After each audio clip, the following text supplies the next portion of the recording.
रात का अंतिम प्रहर था। मिथिला की नगरी गहरी शांति में डूबी हुई थी।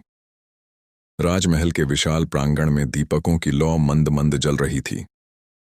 दूर आकाश में अनगिनत तारे ऐसे चमक रहे थे मानो स्वयं ब्रह्मांड किसी अनकहे रहस्य की रक्षा कर रहा हो। राजा जनक अपने राज सिंहासन पर नहीं बल्कि महल की छत पर अकेले बैठे थे। उनके सामने वैभव था, साम्राज्य था, यश था, सम्मान था, फिर भी भीतर एक ऐसा शून्य था जिसे कोई संपत्ति भर नहीं सकती थी।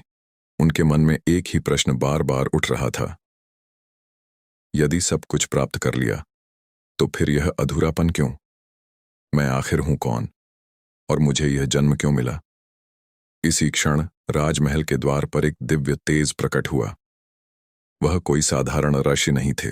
उनका शरीर 8 स्थानों से वक्र था, किंतु उनके मुख पर ऐसा तेज था कि मानो हजारों सूर्यों का प्रकाश एक साथ प्रकट हो गया हो। वे थे महर्षि अष्टावक्र। राजा जनक तुरंत उठे, उनके चरणों में प्रणाम किया और अत्यंत विनम्र स्वर में बोले, गुरुदेव, मेरे पास सब कुछ है, फिर भी मन अशांत है। मुझे बताइए, मुझे यह जन्म क्यों मिला? क्या केवल जन्म लेना, कर्म करना और एक दिन मृत्यु को प्राप्त हो जाना ही जीवन का उद्देश्य है? महर्षि अष्टावक्र कुछ क्षण मौन रहे। उन्होंने आकाश की ओर देखा, फिर जनक की आंखों में दृष्टि डालकर मुस्कुराए। उनकी मुस्कान में करुणा भी थी और ज्ञान भी। वे बोले, राजन, जिस दिन यह प्रश्न किसी मनुष्य के हृदय से सच्चे भाव से उठता है, उसी दिन उसके वास्तविक जीवन की शुरुआत होती है। अधिकांश लोग जन्म लेते हैं, जीते हैं और चले जाते हैं, पर बहुत कम लोग पूछते हैं, मैं जन्मा ही क्यों हूं? यही प्रश्न मुक्ति का द्वार है। जनक ने उत्सुकता से पूछा, तो क्या जन्म कोई संयोग नहीं है? अष्टावक्र ने उत्तर दिया, नहीं राजन, इस ब्रह्मांड में कुछ भी बिना कारण नहीं होता। वर्षा की प्रत्येक बूंद, वृक्ष का प्रत्येक पत्ता और मनुष्य का प्रत्येक जन्म भी एक गहन व्यवस्था का भाग है, किंतु जिस कारण को लोग समझते हैं वह पूर्ण सत्य नहीं है। महर्षि ने अपनी हथेली में रखे एक छोटे से बीज को उठाया।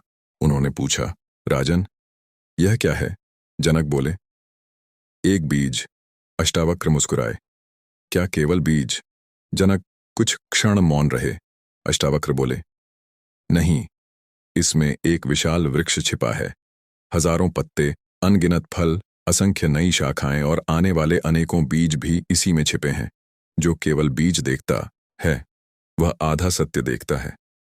जो उसके भीतर छिपे वृक्ष को देख लेता है वही पूर्ण सत्य के निकट पहुंचता है। फिर उन्होंने जनक की ओर संकेत करते हुए कहा, ठीक वैसे ही तुम स्वयं को केवल शरीर मानते हो, लेकिन तुम्हारे भीतर वह चेतना है जो न जन्म लेती है और न कभी मरती है। जन्म शरीर का होता है, आत्मा का नहीं। जनक के नेत्र विस्मय से फैल गए। उन्होंने पूछा, यदि आत्मा का जन्म नहीं होता तो फिर यह जन्म किसका है और हम संसार में आते ही क्यों हैं? अष्टावक्र ने गहरी सांस ली। उनकी वाणी गंभीर हो गई, राजन, यही वह रहस्य है जिसे जानने के बाद मनुष्य का समस्त भय समाप्त हो जाता है। आज मैं तुम्हें वही रहस्य बताऊंगा, लेकिन उसे सुनने के लिए केवल कान नहीं, शांत हृदय चाहिए।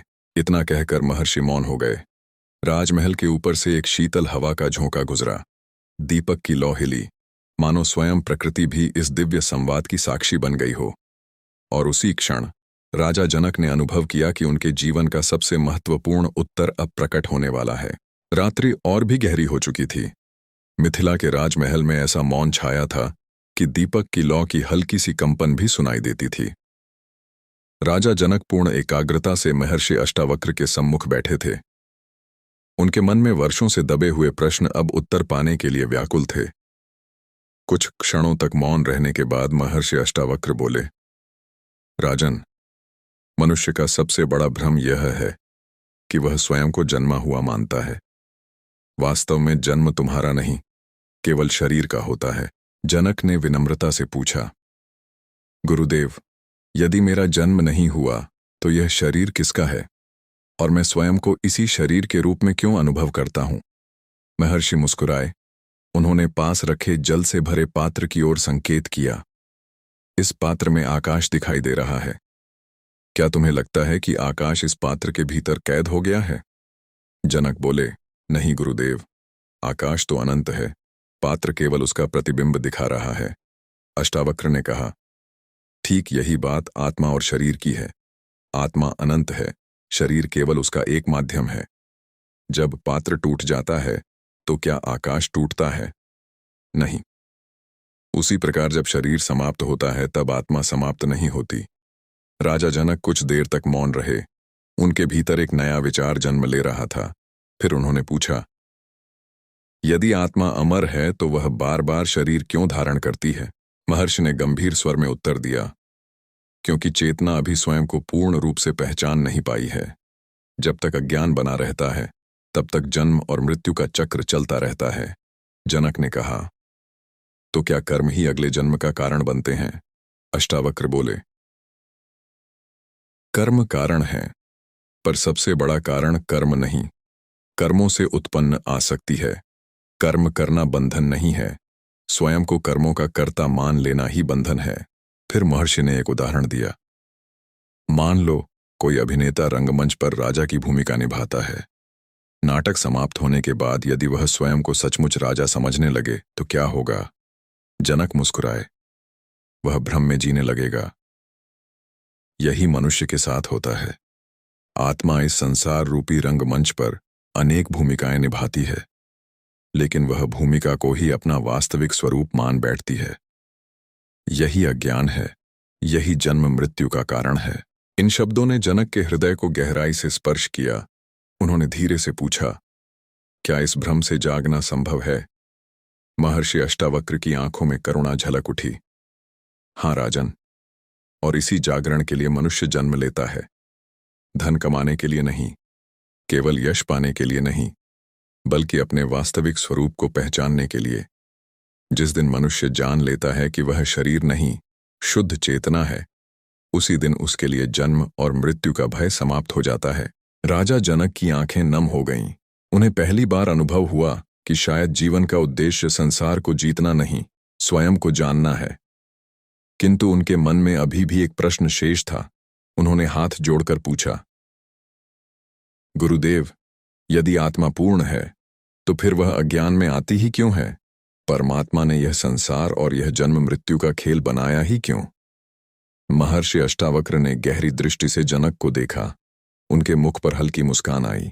वे बोले, राजन, यही सबसे गूढ़ रहस्य है। यदि इसे समझ लिया तो तुम्हारे सभी प्रश्न समाप्त हो जाएंगे। अगले संवाद में मैं तुम्हें बताऊंगा कि परम चेतना ने इस सृष्टि की रचना क्यों की और मनुष्य को जन्म लेने की आवश्यकता क्यों पड़ी। रात अब अपने अंतिम पहर में प्रवेश कर चुकी थी। मिथिला का राजमहल मौन था। शीतल चांदनी संगमरमर के फर्श पर बिछी हुई थी। महर्षि अष्टावक्र स्थिर बैठे थे। उनके चेहरे पर ऐसा तेज था मानो वे बाहर नहीं, स्वयं सत्य को देख रहे हों। राजा जनक ने दोनों हाथ जोड़कर कहा, गुरुदेव, यदि आत्मा पूर्ण है, शुद्ध है और अमर है, तो फिर उसे इस संसार में आने की आवश्यकता ही क्यों पड़ी? परमात्मा ने जन्म का विधान क्यों बनाया?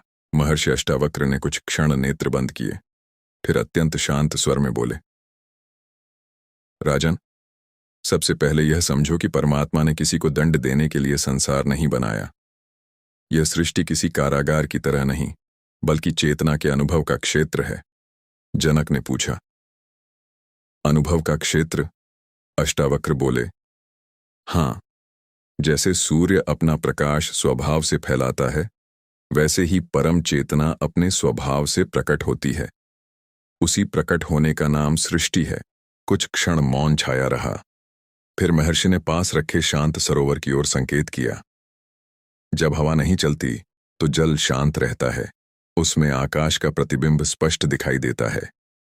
लेकिन जैसे ही हवा चलती है, जल में लहरें उठती हैं और प्रतिबिंब टूटता हुआ प्रतीत होता है। क्या वास्तव में आकाश टूटता है? जनक बोले, नहीं गुरुदेव, केवल प्रतिबिंब बदलता है। महर्षि ने कहा, ठीक वैसे ही आत्मा कभी नहीं बदलती। बदलता केवल मन है। मन में उठने वाली इच्छाएं, भय, मोह और अहंकार ही संसार का अनुभव कराते हैं। जनक गहन विचार में डूब गए। उन्होंने पूछा, तो क्या जन्म मन की यात्रा है? अष्टावक्र मुस्कुराए, बहुत निकट पहुंच गए हो राजन। आत्मा यात्रा नहीं करती, यात्रा मन करता है। आत्मा केवल साक्षी है। फिर महर्षि ने गंभीर स्वर में कहा, कल्पना करो कि कोई व्यक्ति स्वप्न देख रहा है। स्वप्न में वह कभी राजा बनता है, कभी भिखारी, कभी युद्ध करता है, कभी रोता है। लेकिन जैसे ही उसकी आंख खुलती है, उसे समझ में आ जाता है कि यह सब केवल स्वप्न था। इसी प्रकार आत्मज्ञान वह जागरण है जिसमें मनुष्य समझता है कि वह केवल शरीर, नाम और पहचान नहीं है। राजा जनक की आंखों में आश्चर्य था। उन्होंने पूछा, यदि यह संसार स्वप्न के समान है, तो क्या हमारे कर्म, हमारे संबंध और हमारा प्रेम भी असत्य हैं? महर्षि ने तुरंत उत्तर दिया, नहीं राजन, असत्य नहीं, अनित्य है। जो बदलता है वह अनित्य है, जो कभी नहीं बदलता वही सत्य है। संसार का सम्मान करो, अपने कर्तव्य निभाओ, प्रेम करो, लेकिन यह मत भूलो कि तुम्हारा वास्तविक स्वरूप इन सबसे परे है।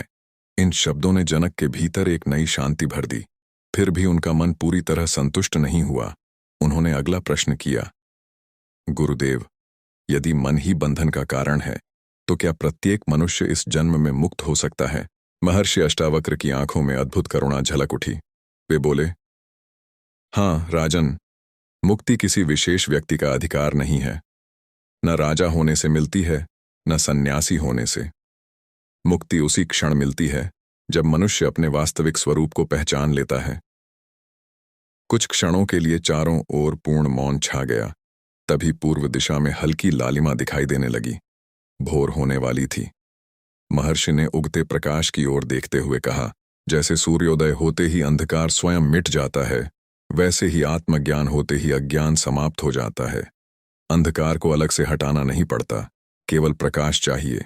राजा जनक की आंखों से श्रद्धा के आंसू बह निकले। उन्होंने विनम्र स्वर में कहा, गुरुदेव, अब मुझे बताइए, यदि मनुष्य का उद्देश्य आत्मज्ञान है, तो फिर अधिकांश लोग पूरे जीवन इस सत्य से अनजान क्यों रह जाते हैं? महर्षि अष्टावक्र ने गहरी मुस्कान के साथ उत्तर दिया, राजन, यही अगले संवाद का विषय होगा। मैं तुम्हें बताऊंगा कि माया मनुष्य को कैसे बांधती है और वह कौन सी अदृश्य शक्ति है जो आत्मा को स्वयं से दूर होने का भ्रम कराती है। भोर की पहली किरणें मिथिला के आकाश पर फैलने लगी थीं। राजमहल के उद्यान में पक्षियों का मधुर कलरव गूंज रहा था। वातावरण शांत था, लेकिन राजा जनक के भीतर प्रश्नों का सागर अब भी लहरें मार रहा था। उन्होंने महर्षि अष्टावक्र के चरणों में प्रणाम किया और विनम्र स्वर में पूछा, गुरुदेव, यदि आत्मा स्वयं परम प्रकाश है, तो वह अपने ही स्वरूप को कैसे भूल जाती है? माया क्या है? महर्षि अष्टावक्र ने एक पुष्प उठाया, उसकी सुगंध को अनुभव करते हुए बोले, राजन, माया कोई वस्तु नहीं है। माया वह भूल है जिसमें मनुष्य अस्थाई को स्थायी समझ लेता है। जनक ध्यान से सुन रहे थे। महर्षि आगे बोले, जब कोई बालक दर्पण में अपना प्रतिबिंब देखकर उसे दूसरा व्यक्ति समझ लेता है, तो क्या वास्तव में वहां दूसरा व्यक्ति होता है? जनक बोले, नहीं गुरुदेव, केवल भ्रम होता है। ठीक वैसे ही आत्मा स्वयं को शरीर, नाम, पद, धन और संबंधों के साथ जोड़ लेती है। यही माया है। कुछ क्षण मौन रहा। फिर जनक ने पूछा, क्या माया परमात्मा की बनाई हुई शक्ति है? अष्टावक्र ने उत्तर दिया, माया को दोष मत दो राजन। जैसे अंधकार का अपना कोई अस्तित्व नहीं होता, वह केवल प्रकाश के अभाव का नाम है, उसी प्रकार माया ज्ञान के अभाव का नाम है। जहां आत्मज्ञान है, वहां माया टिक नहीं सकती। जनक ने गहरी सांस ली। फिर मनुष्य जीवन भर धन, यश और सुख के पीछे क्यों भागता रहता है? महर्षि मुस्कुराए, क्योंकि उसे लगता है कि बाहर मिलने वाली वस्तुएं उसके भीतर के खालीपन को भर देंगी। लेकिन जो खालीपन स्वयं की पहचान खोने से पैदा हुआ है, उसे संसार की कोई वस्तु नहीं भर सकती। फिर महर्षि ने एक गहरी बात कही, राजन, संसार का त्याग करने की आवश्यकता नहीं है। आवश्यकता केवल भ्रम का त्याग करने की है। कमल जल में रहता है, लेकिन जल उसे भिगो नहीं पाता। उसी प्रकार ज्ञानी संसार में रहता है, पर संसार उसके भीतर नहीं रहता। जनक की आंखों में तेज आ गया। उन्होंने पूछा, तो क्या एक राजा भी आत्मज्ञानी हो सकता है? अष्टावक्र ने दृढ़ स्वर में कहा, क्यों नहीं?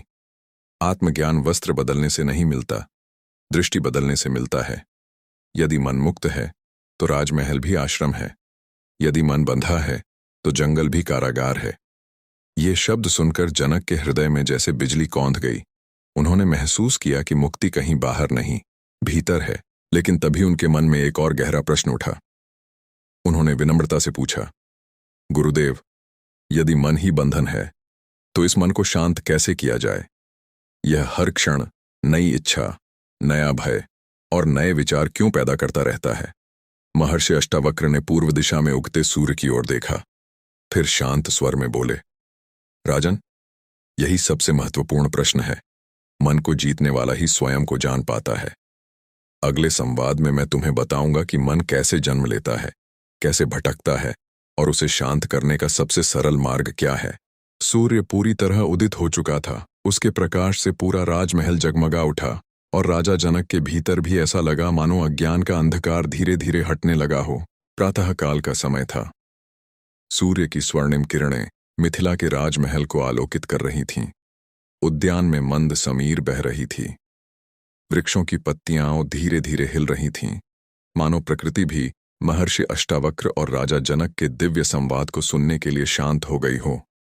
राजा जनक आज पहले से अधिक विनम्र दिखाई दे रहे थे। उनके भीतर ज्ञान की प्यास और भी प्रबल हो चुकी थी। उन्होंने महर्षि अष्टावक्र के चरणों में प्रणाम किया और बोले, गुरुदेव, आपने कहा था कि मन ही बंधन है, पर यह मन है क्या? ये दिखाई भी नहीं देता, फिर भी पूरे जीवन को अपने वश में कैसे कर लेता है? महर्षि अष्टावक्र ने अपनी आंखें बंद कीं और कुछ क्षण मौन रहे। फिर धीरे धीरे बोले, राजन, मन कोई वस्तु नहीं है। मन केवल विचारों का प्रवाह है। जब विचार रुक जाते हैं तब मन भी समाप्त हो जाता है। जनक आश्चर्यचकित होकर बोले, यदि मन केवल विचार है तो मैं कौन हूं जो इन विचारों को देख रहा हूं? महर्षि के मुख पर मधुर मुस्कान आ गई। यही प्रश्न तुम्हें सत्य के द्वार तक ले जाएगा। जो विचारों को देख रहा है वही तुम्हारा वास्तविक स्वरूप है, वही आत्मा है, वही साक्षी है। कुछ देर तक दोनों मौन रहे। तभी महर्षि ने एक सुंदर उदाहरण दिया। कल्पना करो, आकाश में बादल छा गए हैं। क्या बादल सूर्य को मिटा देते हैं? जनक बोले, नहीं गुरुदेव, सूर्य तो वहीं रहता है। बादल केवल उसे कुछ समय के लिए ढक लेते हैं। अष्टावक्र बोले, ठीक वैसे ही आत्मा सूर्य है और मन विचारों के बादल हैं। जब विचार घने हो जाते हैं तब मनुष्य अपने भीतर के प्रकाश को भूल जाता है। जनक ने पूछा, तो क्या मन हमारा शत्रु है? महर्षि ने सिर हिलाया, नहीं राजन, मन शत्रु नहीं है। अनियंत्रित मन शत्रु बन जाता है। वही मन यदि शांत हो जाए तो वह तुम्हें आत्मा तक पहुंचा देता है। फिर उन्होंने अपनी उंगली से बहती हुई नदी की ओर संकेत किया। देखो उस नदी को। यदि उसका प्रवाह सही दिशा में हो तो खेतों को सींचता है, जीवन देता है। लेकिन यदि वह बेकाबू हो जाए तो गांव बहा देता है। मन भी ऐसा ही है। जनक ने गंभीर स्वर में पूछा, गुरुदेव, यह मन हर समय नई इच्छाएं क्यों पैदा करता है? महर्षि बोले, क्योंकि मन का स्वभाव ही अपूर्णता का अनुभव करना है। उसे जो मिल जाता है वह कुछ समय बाद साधारण लगने लगता है। फिर वह नई वस्तु, नया सुख और नई इच्छा खोजने लगता है। महर्षि बोले, क्योंकि मन का स्वभाव ही अपूर्णता का अनुभव करना है। उसे जो मिल जाता है वह कुछ समय बाद साधारण लगने लगता है। फिर वह नई वस्तु, नया सुख और नई इच्छा खोजने लगता है। उन्होंने आगे कहा, इच्छा पूरी होती है तो थोड़ी देर का सुख मिलता है, इच्छा अधूरी रह जाए तो दुहक मिलता है। दोनों ही स्थितियों में मन अशांत रहता है। इसलिए जो मन के पीछे भागता है उसे कभी स्थायी शांति नहीं मिलती।